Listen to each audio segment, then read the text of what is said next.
ask each of the candidates, because I'm keen to have an answer from each of them. At the end of your first term as mayor, do you expect congestion in Auckland will be better, the same or worse?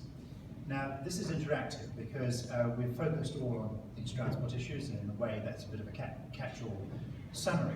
So you're all transport experts. So I'm going to be asking you, after each of them have given their verdict on where they expect to be, from all you've heard about each candidate's views on transport, whether you think that's a realistic answer or not. So I'll ask you whether the answer is realistic based on what you know about the candidate's views, yes or no. Are we clear about that, and candidates too? And you, Pastor? Yeah. Okay, Sorry. I'm going to ask you, at the end of your first term of mayor, will road congestion be better, i.e. less, or the same, or worse? And I'm then going to be asking everybody in the audience, do you think, from what you've heard about Penny's views on transport, her answer is realistic? I'm going to ask you yes or no. So it's quite binary at both ends. Okay?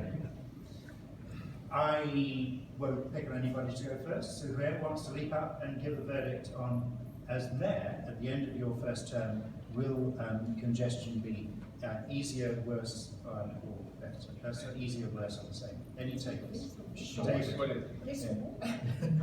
David. I'm going to go first on this, and if my transport policy were pursued in the way that I want it to be, I would expect, after only 3 years, for it to be the same or worse. Because realistically, we're doing a 50-year plan. It's a major shift from the roading infrastructure to public transport and rail. It takes time to plan, obviously, finance and deliver those projects. 3 years is not enough time. But what I said earlier, I think about the, looking at asset management plans and saying we can do with lower levels of service on the road network in order to fund that. What lower levels of service means, and you know this, is probably the congestion will get worse. Sorry, I can't allow a straddle, because you've got the same or perhaps slightly better. Okay, well, you need to pick one of the three. Okay, I'll say worse then. Okay, thank you. Your view in the room as to whether worse is realistic based on what you've heard about David's plans. Who thinks that's a realistic answer? I would take that as a majority for a realistic answer. Thank you very much indeed. Will we all answer this? Yeah, absolutely. So I'll go next to John. Thank you. So actually, by this January, February, it's going to be quite a bit better. Once the Western Motorway opens up, that's going to take a lot of congestion off the major motorways.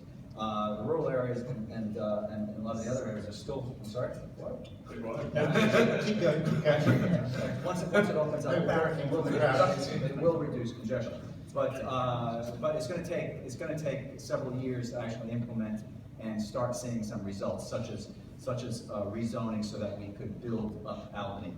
If we create 50,000 jobs in Albany, we could possibly take 40 to 50,000 jobs. We're talking first term.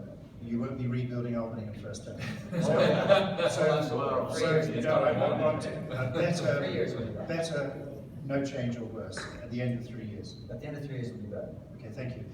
What you've heard about John's policies at the end of 3 years, is that a realistic answer or not realistic? Who believes it's realistic?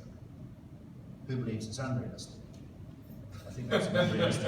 Thank you very much indeed. Next taker, please. Phil. It'll be worse.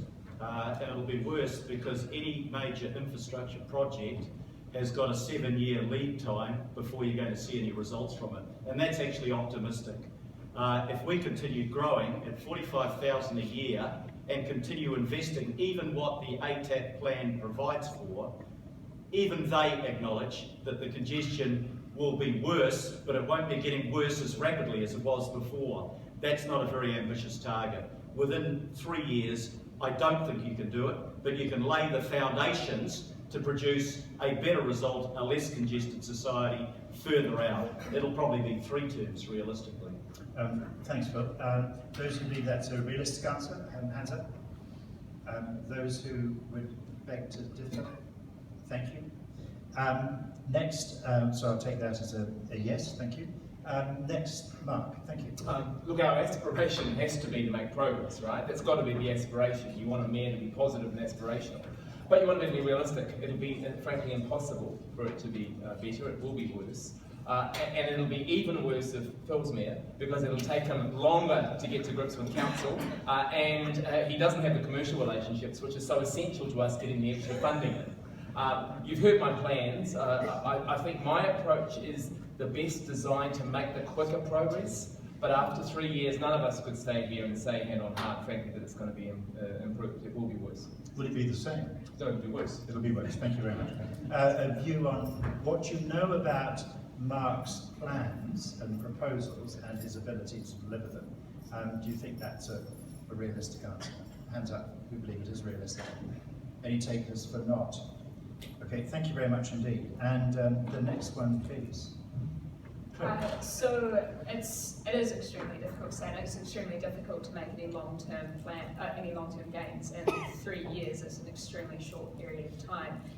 One of the parts of my plan for transport is to start designating those congestion-free networks almost immediately, so ensuring that we do have those buses that don't add to our congestion, and people are taking it up, because I believe that that'll actually increased patronage will actually help the likes of safety as well. More people that use our public transport, more people are inclined to use our public transport.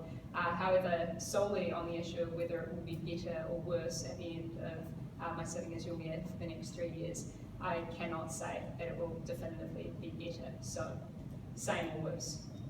And you need to choose. Realistically, likely worse, but proportionally, yeah, worse. Thanks very much indeed. Is worse the realistic answer? I think I won't ask the opposite. Okay, thank you very much indeed. Who's next? Penny. Oh, come on, folks, you got to look on the bright side. Seriously, activists get things done. And right now, if we could get more people car sharing, carpooling, to get more people in fewer number of cars, that would help stop the congestion. Here's how I do it as mayor, because I have a PhD in fuss making, okay? I say, listen, if you're sick of congestion, this is what you can do. Here's an app on your phone. You're going from A to B. Now, I want you to see if you can get another couple of people in your car. I mean, where's the campaign? Where's the TV ads, the push to try and stop congestion by making do with what we've got and encouraging people to actually do carpooling, etc. I mean, that's what's going to help the congestion by having less cars on the road. That's a simple way of doing it. So let's, as my mother would have said, just get on with it. So at the end of 3 years there'll be less congestion? There'll be less congestion because I will make sure that happens. Okay, thank you.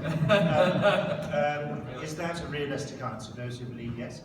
Oh, there we go. I see a certain strong carpooling view in there. Maxwell building in Edinburgh for many years. I have to support any relation.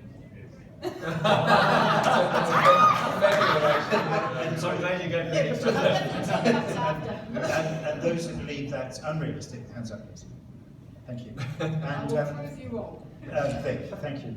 So look, there's no doubt that it is unfortunately going to get worse. So because there are very few short-term quick fixes. The quick fixes that I see that we actually could bring into the city, so it doesn't quite get worse here, we can bring that a little bit back. Is what happens, you look at what happens in the school holidays, so you just get more people off the roads because more people are out of the city. So how do you recreate that in the short term where you get more people off the roads? That's where I do believe actually remote working, if we can work with corporates to get more cars off the roads. And you look what happened with the bus strike. When the buses went on strike, the roads were okay because people worked from home. So if we can create momentum amongst the corporate market to get more of them off the road, I think that will help in terms of the severity of how worse it's going to get. And I do actually agree, for the first time I think ever on the campaign trail with Penny, that carpooling actually is a way we can do this. So that is something that we need to look, that we do need to look at, because 80–90% of us is one-person drivers. So if we can get even 10% of us or 5% of us, that will make a difference. So they are the third one actually that I think that we could make a little dent on by year 3 is building more car parks for the park and ride so we can get more people. So I think it's trending here, but I do think there are a few things that we can do in the short term just to pull it back a little bit. I need yes, no, or maybe, rather than... Yeah, so it is yes. So yes, it's going to get worse. I think there's a few things that will maybe make it a little less worse. Thank you. And the view, again, stressing, what you hear from Vic about her policies and the rest, whether that's realistic, or whether you're more optimistic about her policies than she is. Sorry, wait, sorry, that's realistic, in other words. Okay, one last question, because clearly they haven't been in office long enough. So